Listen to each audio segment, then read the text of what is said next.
The aid agency Médecins Sans Frontières has accused the Saudi-led forces in Yemen of war crimes over the airstrike on a hospital and a school in recent days. The bombing of the MSF-run hospital yesterday afternoon killed at least 11 people and wounded 20 more, yet the aid organisation says its location was well known.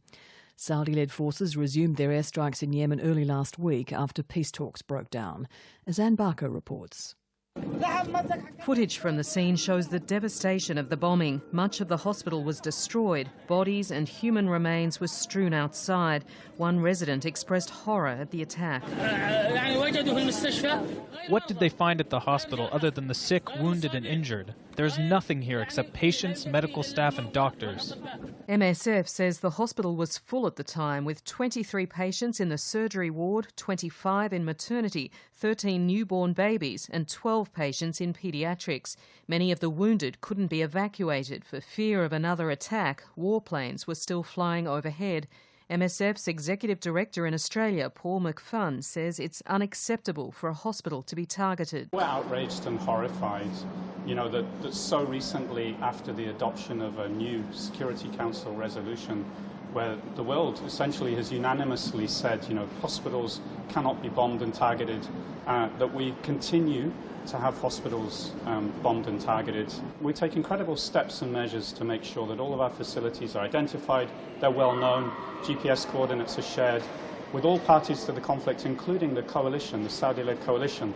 In this case, this facility is very well known. It's the fourth time in less than a year that a medical facility supported by Médecins Sans Frontières has been bombed in Yemen.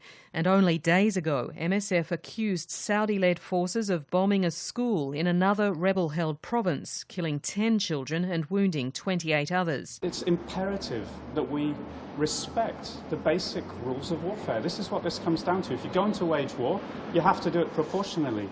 You cannot simply wage war against civilian targets. You cannot blanket bomb areas, be it schools or hospitals or civilian infrastructure, and justify that as somehow the cost of war. That constitutes a war crime. That is against the rules of war. Saudi military leaders have reportedly justified the school attack on the grounds it was being used by rebel leaders to train new fighters. But a Saudi spokesman, General Ahmed al-Asiri, has promised an inquiry into MSF's allegations. The leadership of the coalition will make all of its resources available to find out the truth and to make sure that no such mistakes exist.